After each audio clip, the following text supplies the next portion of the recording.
good afternoon, or whatever time you're watching this. I hope you're having a good day so far. My name is Alex Chavez. I'm currently a student at UNM, and this is a presentation that I put together for my English class. And today I've been going to put forth some information for you that I've been putting together over the last couple weeks. So what are we talking about today?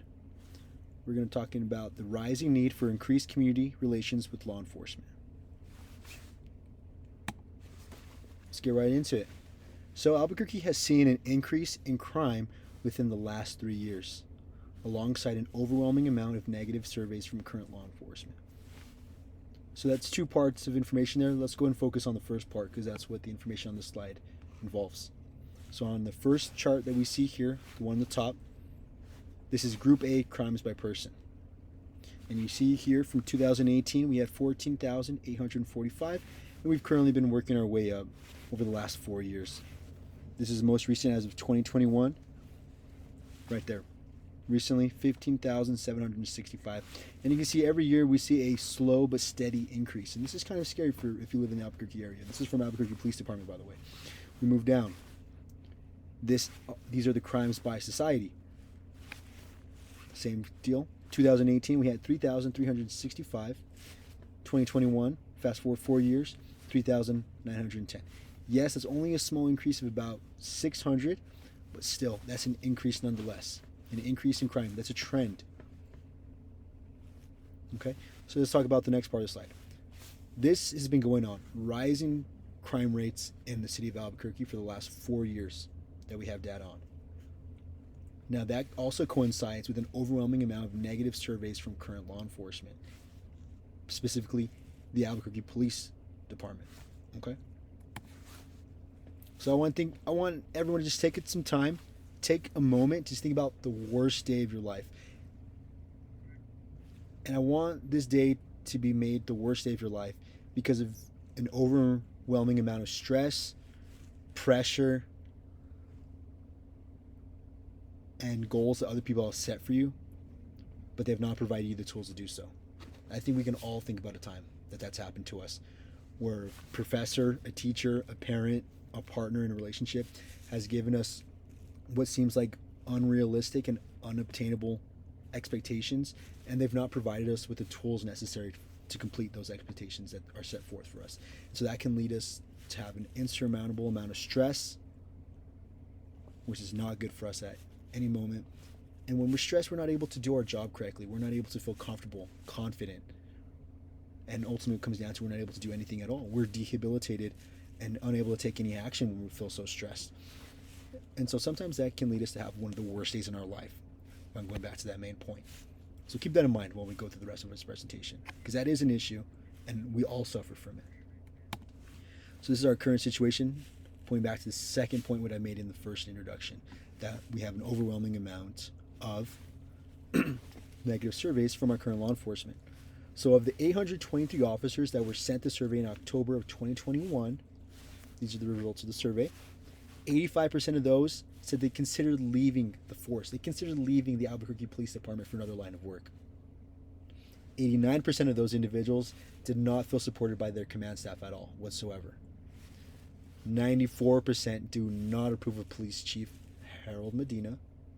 And finally, the last kicker, 98% do not feel supported by Mayor Tim Keller's administration.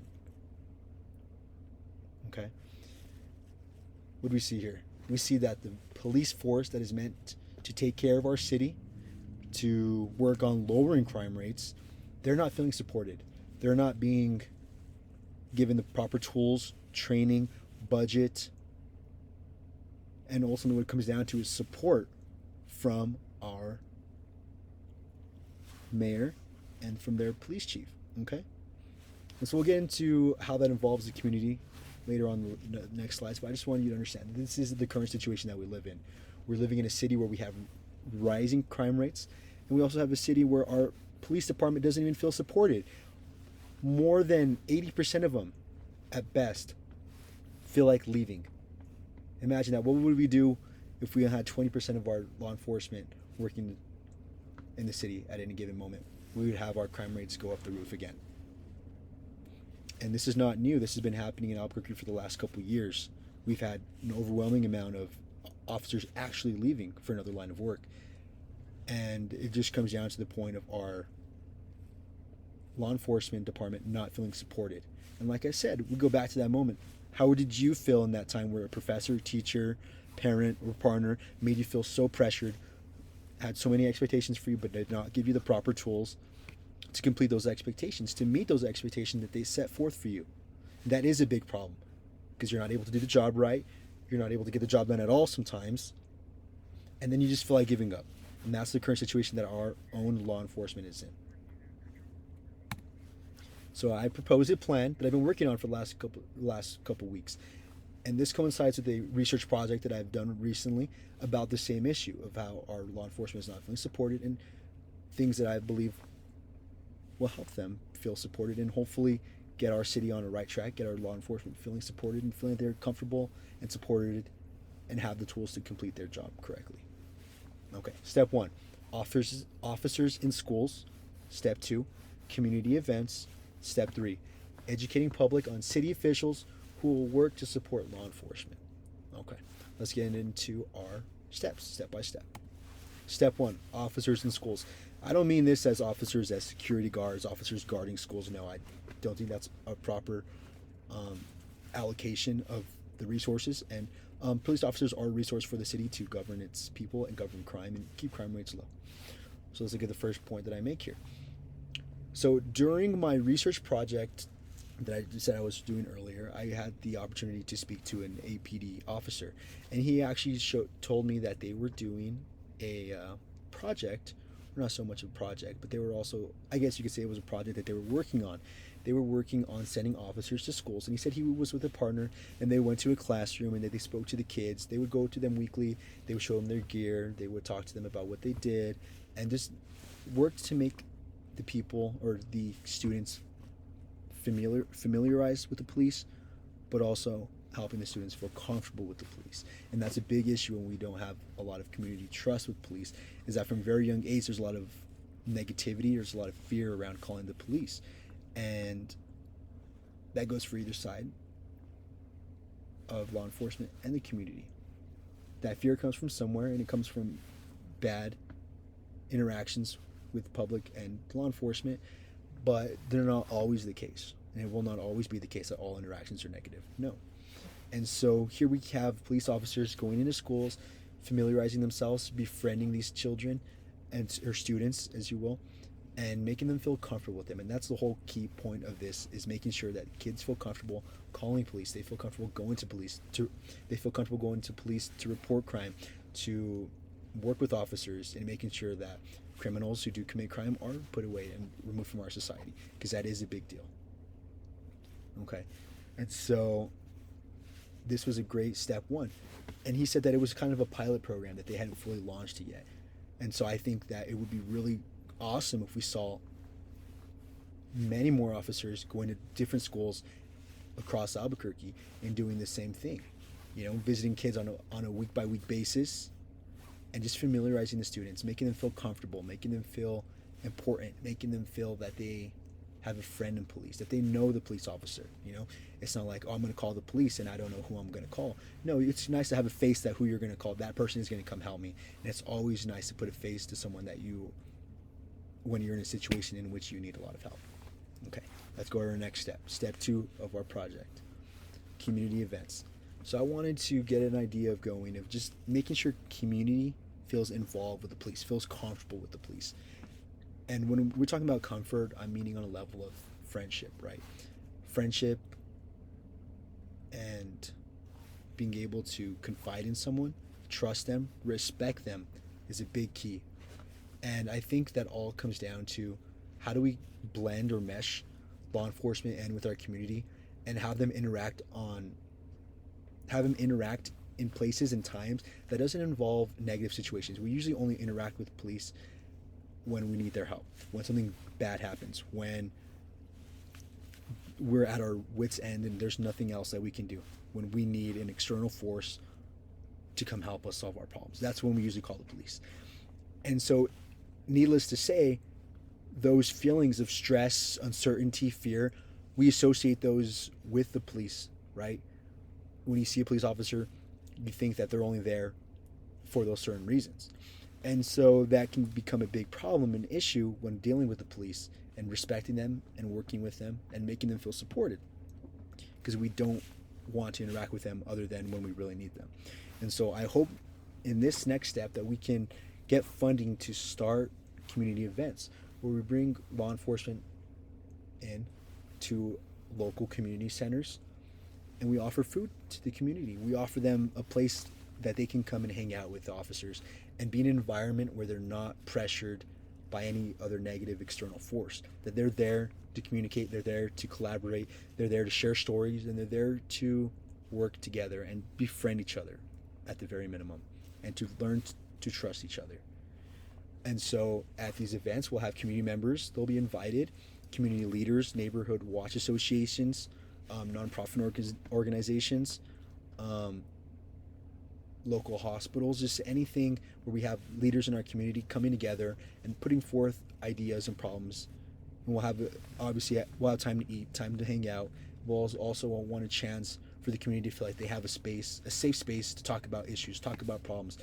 And they'll all be recorded and they'll all be worked on through the APD and the community. Step 3, educating public on city officials who will work to support law enforcement. Many citizens in Albuquerque do not cast votes for city officials who support APD, plain as that. We saw that, we go back to our other statistic, and we saw that a majority of police officers do not feel supported by our mayor. And that mayor is put into office by the community members when they've cast their vote. They vote for our city officials who then pass legislation, they pass laws, and they pass local budgets for the community that the city that they are governing. And so this can lead to budget cuts when we don't have a good mayor that supports this Albuquerque Police Department. And then we also have times where the mayor is overly scrutinizing the police department. And it's the same way. Remember how I told you, we go back to that initial feeling of how do you feel when you're being criticized, pushed, and just heavily pressured to get something done by someone who is criticizing you but not giving you the tools needed to complete the job. And that's sadly the situation that our APD has been in. They've received a lot of budget cuts, a lot of times where they're not being supported by our mayor, and they're not being pushed for in the right light. And what I mean by that is sometimes we can have times where our mayor has talked badly about our law enforcement, about APD, instead of being there to fight for them, help them feel supported, and care for them in the way that they should. And so in this time, I want to push forth a campaign to educate the public on the effects of voting for a proper mayor.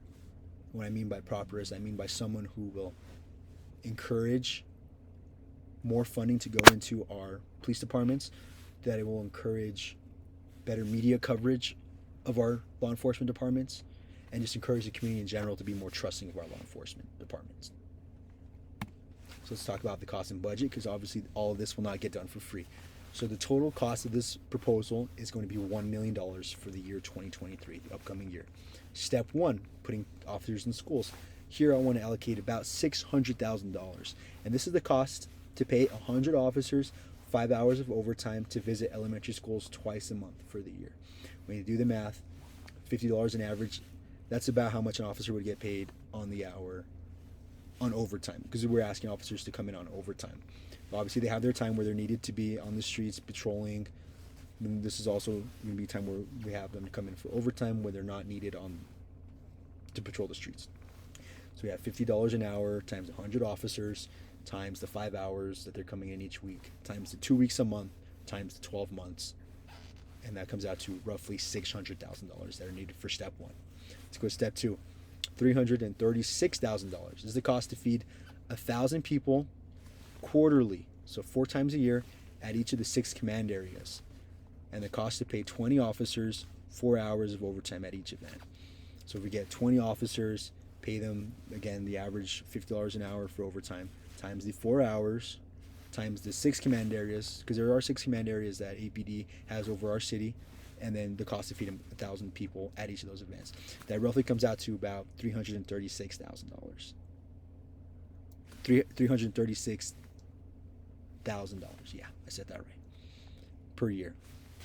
Okay. And then step 3 is about $50,000, and that's the cost for campaign donations.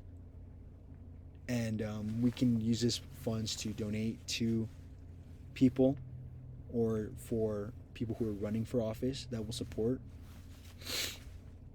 our law enforcement, or to run our own campaign and our own media coverage, our own ad coverage on people who are going to support APD. So the whole benefits of this whole thing, this whole proposal: when the community has trust with law enforcement, they are more willing to report crime they witness firsthand, while also being more willing to work with law enforcement on active investigations. So this is what we see drives crime down a lot, is when the public is willing to offer information and work with law enforcement to bring those criminals out of the streets, out of our city, and take them away from our community until they learn their lesson, until they do the time that they are needing to do, but getting them away from society, because society can't benefit as a whole when we have many criminals and many people doing a lot of crime in our city, right? It's counterintuitive. And so we're more willing to work with people. The facts have proven, studies have proven, that when you're comfortable with someone, you're more willing to work with them, more willing to engage with them, more willing to communicate with them on things that they need for themselves. In conclusion, the current state of our community relations, and specifically the community relation between community and law enforcement, on top of that, at the rising crime rate, is not ideal for our city. It's not ideal for the crime to be going up for the last 4 years in a row, and it's not ideal for there to be such low community relations between our law enforcement officials and our community. It's not ideal to have a healthy society. The proposed budget will work as a step in the right direction. Do I think this is going to solve all our problems? No, of course I don't think it's going to solve our problems, but I do think it's a step in the right direction of showing the community, showing law enforcement, and showing government officials that when we allocate funds for a productive and good project, that we will see results and that we will see further improving of our city. So we would like to welcome all of those who are willing to work on this situation with us. Like I said, again, this is not going to be a free project that we're undertaking here. This is going to cost about $1 million, and any benefit that is seen will be greatly appreciated by our community and by our poor officers who, again, don't feel supported. So again, I want you to think about a time when you did not feel supported, when you felt that you were pushed beyond your limit. Imagine that time and how you felt that you wanted support, you wanted the tools and the resources to succeed. And that's what our law enforcement is asking for now. So I ask for you now, any contributions, and to be on board with our project. Again, thank you for your time. Hope you have a wonderful rest of your day.